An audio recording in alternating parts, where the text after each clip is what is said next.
Hey, this is Chris Parsons and my good friend Johnny Russo gonna take on another episode of Commerce Rewired.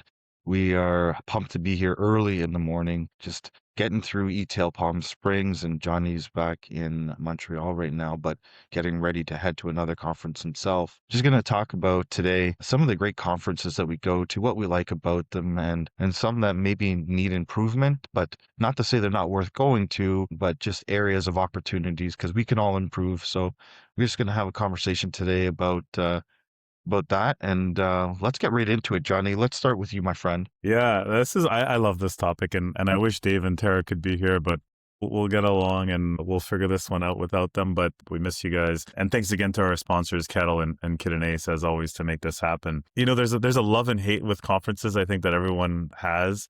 And I used to go to them all. Back in the day, there was Internet Retailer, eTail East, eTail West, NRF. We'll talk about all these. For me right now, Shop Talk's been a really, really good one for me. I think it's 4 years in a row that I've gone. Shop Talk's usually in March in Vegas for the big one. They've added a fall show in Chicago, and they've added one in Dubai as well, which I heard is really good. And it brings 15,000 people together. It's growing, and they have a pretty good formula where they have an amazing exhibition hall. So like every vendor, tech vendor is there, solutions vendor, even like a Shopify, a Walmart, they'll have big booths and experiences there. And the setting is usually in Mandalay Bay. So it's big enough to support all this. And the hotels are obviously nearby. So there's a really good atmosphere there. They also do something to bring everyone together where there's obviously all these suppers and events that vendors put on. And, as a brand, you get to go to. Lucky enough on the brand side, we get to go to that. On the Wednesday night, which is like the last night of the event, it's usually a Tuesday, Wednesday, Thursday, and then everyone heads off Thursday. But on the Wednesday night, they bring everybody together for a concert or an event of some kind. And, I think last year was Ludacris. The year before was 50 Cent. This year, they just announced this Neo. So everyone goes there from like 8 to 10. So it's like you have your day, you have your supper, then you come and you congregate here and you just get to meet more people, right? The success of a conference is is educational, sure, but it's the networking, right? It's the people that make it, whether it's other brands, other people, other colleagues, friends that you've met, vendors that you've met, partners. And I think it's become so valuable in my career, but also in my life. Like I love this conference. It's phenomenal. I don't know about you if you've ever been Yeah, or yeah, I've been to Shop Talk early on. I haven't been in many years, and I need to find a way to get back. I was going to go this year, but there's a conflict. I have to get back to Ontario for some family opportunities. So hopefully next year. I agree though, when you add that energy right off the hop, it gets people engaged, excited to network. The networking is the key piece of all of these events. I think if people didn't feel that human connection, they wouldn't go. And they're craving it because a lot of us work from home right now. And we, even you and I, Johnny, as we're talking through these screens, it's so different than when you and I are yeah. sitting at a table and we're just riffing on stuff. So I do like the Shop Talk event, and I suggest and I love how you call it the Canadian contingent that gets to go down and really bond while they're there. I miss that. Definitely have a FOMO missing out on that. The one I really like, and I'm biased, and it's probably a recent bias because I'm here right now with eTail, and I'm not saying just eTail Palm Springs. I love eTail Toronto, Palm Springs, Boston. And what I like about eTail is the fact that it does have Canadian event and a US event. So you're able to bring, especially with the US, there's usually they seem to be ahead of the market in Canada in a lot of cases. So you're able to go and get this newness and bring it back and have conversations with your peers about what's going on, what's changing, how the laws on loyalty or subscription programs are changing in California.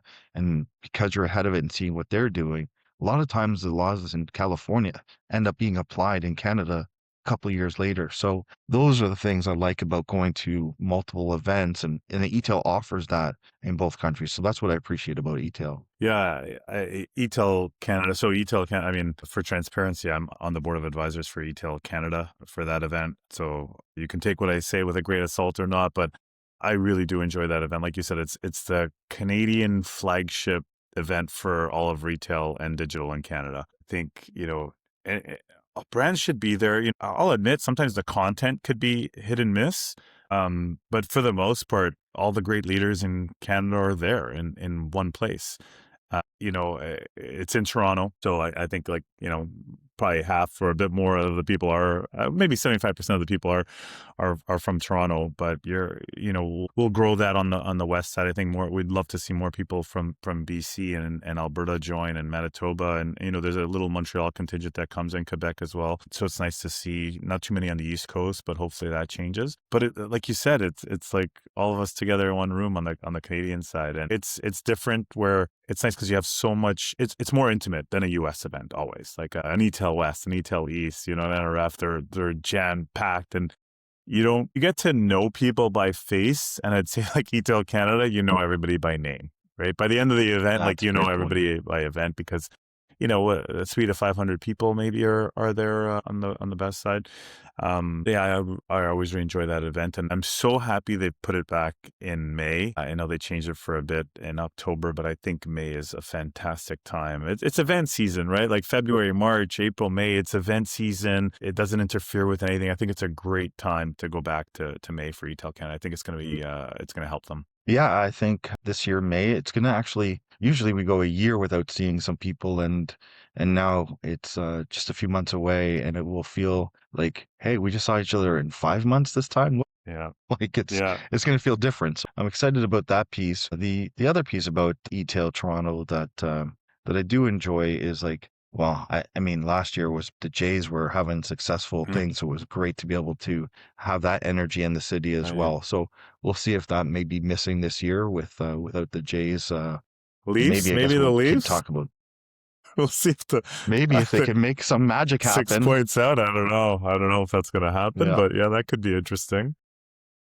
Why don't interesting. you talk about NRF a bit? I've been to NRF before, and for those that don't know, it's a National Retail Federation show that happens in New York. And for me, it's always the timing. It's usually in January. I don't know if it creeps into Feb ever, but it's really, for me, it's just like that odd timing, because you may have gone away for the holidays, then you're back and you're ready to work, and then like 2 weeks later, you're traveling to another show. And I think it's so early in the year, and I get it because the budgets and all that stuff. It's a kickoff, NRF calendar. Retail year is usually February. So I understand that part of it. But for me, it's that timing that always screws with me. But it is a good show. I don't know if you want to talk about that a bit. Yeah, NRF is a great show. I think that one for me is less about networking and more going and exploring because it is so big. And when I try to network with new people, one person's down at one side of the conference, 40 minutes away. I will take that walk of 40 minutes away. I will get a ping on my phone from someone else that now wants to meet. They're back where I was. So that's another 40 minutes back. So if you do that all day, you're going to get your steps in, but ultimately you're not being too productive. So there's got to be a better way to organize it. And everyone says that they want to meet. We'll organize it on site, but then it's organized chaos. And where we're here or smaller events, you have that luxury of it's a 10-minute walk, a 5-minute walk. What I do appreciate about NRF, it's like it's a bigger balance between omni-channel or, as Yes. Steve Dennis says, harmonized shopping and all of those type of elements, whether it's a POS system that you're going to add into your store, CRMs, Traffic counters. all of the racking, and like you have options for everything, a little bit more traditional media as well that you get to discover while you're there. So I think it's a more holistic view for when you have bricks and mortar and you have your digital bolted on versus some of these events feel like they're kind of DTC first. So that's kind of like the way I kind of describe it to keep it easy, but definitely a good event to go to. You have to experience it. And I always found when I was younger going to it, being disciplined because you're in a beautiful city and the temptation to just bail on the event is overwhelming. And I may or may not have skipped a day or two to go to other events, Broadway shows. Yeah, don't say Um, the year. It'll backtrack and figure out which company you represent. I will not divulge that information. You have to be disciplined. Boy, I'm glad I can say this stuff now. That's a good point. I have a bit of a pet peeve on the the speakers, we spoke about it before, coming on here, where a lot of people are head down in their phones when there's a session on. I blame both sometimes, because if they're head down in their phone, it means that they're bored and they don't like the content, or something is not inspiring. I always say, like, you can make boring content alive, right? And I do find what happens is when you try to put on a show or a conference, you try to get big names. You try to get the big brands, right? So you get the chief digital officer of this brand and the president of this brand. And sometimes they're public companies, and sometimes they're very intricate. And sometimes they're also far away from some of the tactical stuff or the exciting new tech or whatever's going on, right?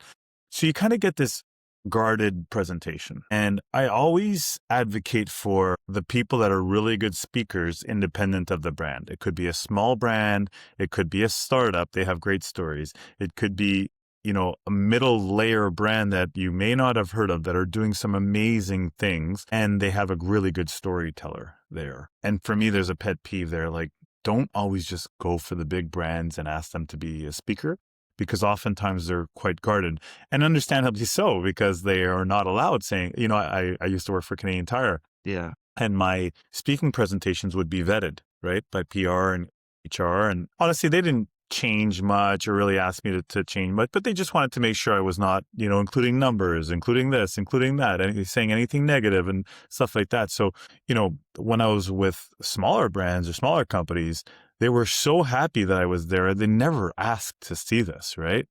And it's not like I was divulging anything. It was the same thing. It was me. I was just telling a story of the content. But that's a pet peeve for me. And I hope eTail West is doing a good job there. But I always choose the speaker over the brand. And if both, great. If it's a big brand and a great speaker, amazing, right? But oftentimes it's not necessarily that story. Yeah, I think there's a lot to be said about the agenda too, because people are trying to still balance work. No one's covering for them back at the office. So they're trying to multitask, which I would love for us to find ways to give each other that break. You're coming in, and take that hour and maybe struggle on the weekend catching up to work. Like even yesterday, I felt, and I haven't felt this in a long time when I'm doing a presentation, but I felt flat. And I don't know if it was because I've been here since Sunday. It's now Wednesday afternoon after lunch. The day is hot as hell. And I get up there to speak. And I think the room had 50 people in it out of the 200 that could have been there, because people are now catching flights. They're trying to get directs. The weather's bad where they're going. And it took a lot to get the audience going. Um, and it was weird as I was on stage, because I think I'm funny. I tell some jokes while I'm there. I don't just go into the material. And I saw the faces smiling, but nobody was laughing. And now I'm in my head, right? Like I'm in my head as I'm speaking. And then I'm asking questions, what I thought would be common knowledge, and nobody was on the same plane with me. And I think you and I talked about it earlier. We're like, how old was the audience, Chris? Because maybe they didn't grow up with that stuff. So Yeah, I'm like, am I aging out? But then that's true. no, I know, but you know what I mean, right? Like you start to think these things Yeah. because you do get in your own head. And I did get feedback from folks that it was great, but at the moment as I'm on stage staring into the lights and trying to see people, I felt that was flat. But then I was fortunate enough to host 2 other panels, and the energy did pick up as things moved on. And I just think there's something to be said about looking at what the speakers. There was a poor person that was speaking at 4:30, and by the time 4:30 came along, there was 15 people in the room. Yeah. And Yeah, that hurts the and energy. it hurts the energy. Her presentation should have been slotted in based on the content, the videos, the engagement that she had. It should have been slotted in at a different time, because tons of people would add really good value out of what she was saying. And unfortunately, it was at the end of the day and people were making dinner plans. Yeah. I think the opening of a conference, like that opening, not necessarily the intro person, the MC, but like that first act that's on, and right after lunch, like that 1 to 3 period, those are the tough ones where you probably need your best speakers. Yeah. Those are the ones you need to anchor and put your best speakers, because that's when the energy, you want to start the day really strong. And after lunch is tough. It's tough. So you need an engaging speaker, not someone to just talk about like general AI principles. Not that that's not I exciting, try but I tried my best, and a good learning experience because this one was the one that's landed toughest in the last few years. So I'll go back and look at my my opening now. I think maybe I should be a little bit later on in the agenda if this continues. you know, I've had good success sometimes with like leading. Like it always ties back to whatever I'm talking about, but like sports. Like I remember I was talking about brands and like how it's hard to be perfect, right?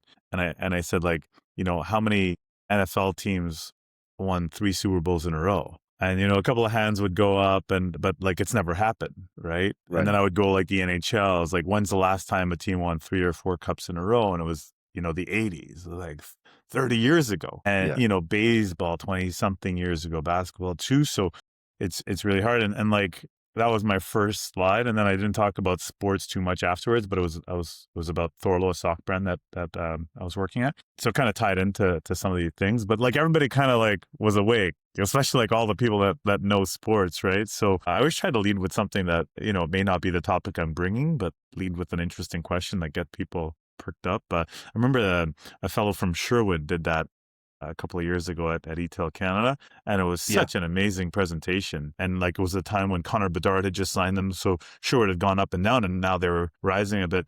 And he just came on and told stories. And like right from the get go, he had a hockey stick on. Like he was just ready to go. And this was right after lunch, I think it was. And yeah, just captivated the room, and they never left. And they, I didn't see many people looking down at their phone. So, but sometimes it's harder than others for sure. And as a speaker, right, like it de-energizes you when you see like 55 people looking down at their screen. I just think about all those guys that perform live all the time, like a comedian. And you can imagine when the energy is not there for the first like 3 or 4 jokes that they're telling, and you're like, whoop, where's this night gonna go? So um it was good. I mean, it's always a learning experience. I do in recent memories, there was a doctor of sports medicine that was speaking, and the first thing he asked the audience was about what they want to get out of the conference. Why are they there? And then he asked the question, how many of you come to this conference to better yourselves? And everybody in the audience put their hand up. So he was like, great, we're all on the same page. We want to be there. We want to do this to improve ourselves, get better. He goes, I really want to get one of you up on stage, but before I ask you to come up on stage, I'm going to tell you what you have to do. He goes, what you're going to have to do is do the alphabet backwards, but what you're going to do when you do it backwards is also say a number. So you're going to go Z1 or C1, and then you're going to go. So he goes, okay, now who wants to do this? And you got to go through the whole alphabet and giving a number. Like one person out of the whole conference put their hand up for this opportunity to be in front of hundreds, like probably thousands of people actually.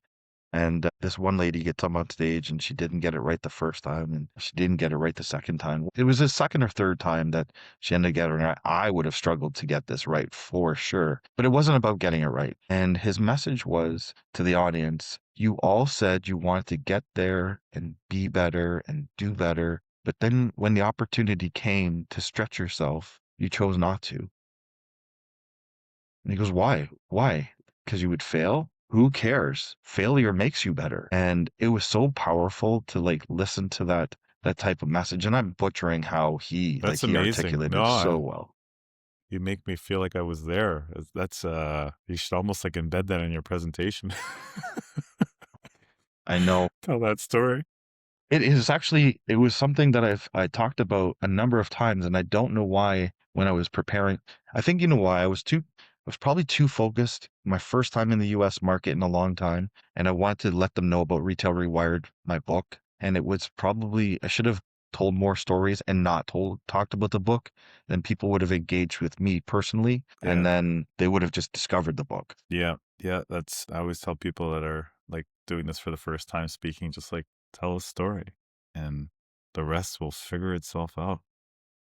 So Absolutely. you got a busy day, so we'll let you kind of go because it's very early in the morning for you, 3 hour time difference. What's what's a takeaway in all this? Like what do conferences mean to you and what should they bring to people? Well, the energy that I saw this week was great. And I was asking people about, because, there's always times where organizations are trying to cut back, cut back. We're not going to send people, we're going to send one. And today or this week, I saw teams of 3, 4, 5 being at this event because of the multiple tracks. And then or someone would have a conversation, say, oh, go see this member of my team because it really relates to them. And I hope, especially in the Canadian market, that companies get back to that investment in their team. And it may not be for the presentation. It may not be for the one supplier that you might meet and has a fit for you, but it's to stay on top of things. Like just because you and I have built so many websites and e-commerce and marketing teams, I learned so much this week about where the industry is going, technology that has failed before, like QR codes, obviously have made a big comeback. And now you look at where, and I'm going to butcher it, text messaging and where that's now at versus where it has been. I never wanted a text message to just put a Y or an N in it.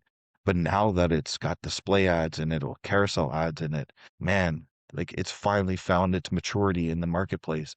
So if you don't go to these events, you have this bias against sitting there as a marketer going, I don't want to do text messaging. It never works because you haven't now seen where it's going. And I think that's a key takeaway for people is like, don't, when you go and you've tried to launch a program at work and someone says, no, we've tried that before. It didn't work. Yeah, yeah, yeah. And like, when did you try that? Well, 15 years ago. Thanks, Einstein. Right. So like It's we have to make sure that we keep challenging ourselves and explore and make sure we're seeing how fast things are moving. Yeah, it's a good point. For me, I just think of like the relationships that were built and like, we met at eTail Canada, same with Tara and Dave I actually met when I was working in Calgary. But I think I met him at a Magento event actually in Vegas the first time. But like we've become so close, right? Like it goes from colleagues to friends and back and forth. And I really love that aspect of it. And I love whether it's at eTail Canada, Shop Talk, or any other event, you see people and then you congregate together and then you like walk the floor together or you go for lunch together or you sit near each other and there's no guardedness, right? It's there to help each other grow essentially, right? It's like, how many times like it'd be like, hey, do you know a candidate that could do this? It's like, I got the perfect person for you, right? And Right. it's that type of stuff that happens. And especially I find in the Canadian market, people want to just genuinely help. And for me, I love it. I absolutely love it. Yeah. And like you mentioned, especially with like work from home being more, and stuff like that, that interaction is so powerful for me. I love that you brought this up, Johnny, because you didn't see yesterday while David was here in Palm Springs. eTail was kind enough to let David and I record a podcast, which I've recorded but haven't released yet for us. And we sat in their eTail booth to record it. And the one thing David and I ended up talking about was the relationships, the long-lasting relationships with you and others, and benefit of that of like, hey, I need to launch personalization. What are your thoughts about this? And to be able to reach out to a peer in the industry and get real feedback on your ideas, your concepts, and have that trust between members that you and I have never worked together. We've never been on the same team, never been at the same company, but I will share a deck with you, my thoughts with you, a personnel opportunity, all of these things with my brother and be like, hey, what are your thoughts? And I know within hours you're there for me. And you Yeah. don't get that unless you go to these conferences. No, you can't build that. And it's like unbiased feedback. Yeah. There's no Oh selfish yeah, you'll tell reason me. that, right? Like it's so good. And I love that aspect of it. So, I hope people like this little riff on conferences and events. And, there's a few others that we probably haven't gone to or gone too many times to that we haven't mentioned, but there's a ton of good ones. And I hope the conference industry is back. Hey, like I said before, but I hope it's back because it's nice to do these things. And, I've done a few virtual conferences and those are a miss most of the times, like, cause, you're in a chat room networking is just different than in person. But Yeah. that's yeah. I Absolutely. hope it's So back. I guess to wrap it up, brother, we're at time. Hopefully everyone enjoyed this. Put in the comments, please, what conferences, what do you like about them? Where should we go? We want this to be engaging. So let us know. A big thanks again to our sponsors, Kit and Ace and Cattle. Appreciate you guys. Much love there. And I don't know this YouTube stuff or podcast stuff, but it's like, follow, subscribe, comment. It all helps out the algorithm, gets our stuff out there. So thanks very much. Commerce Rewired. We'll see you next. Thank you, sir.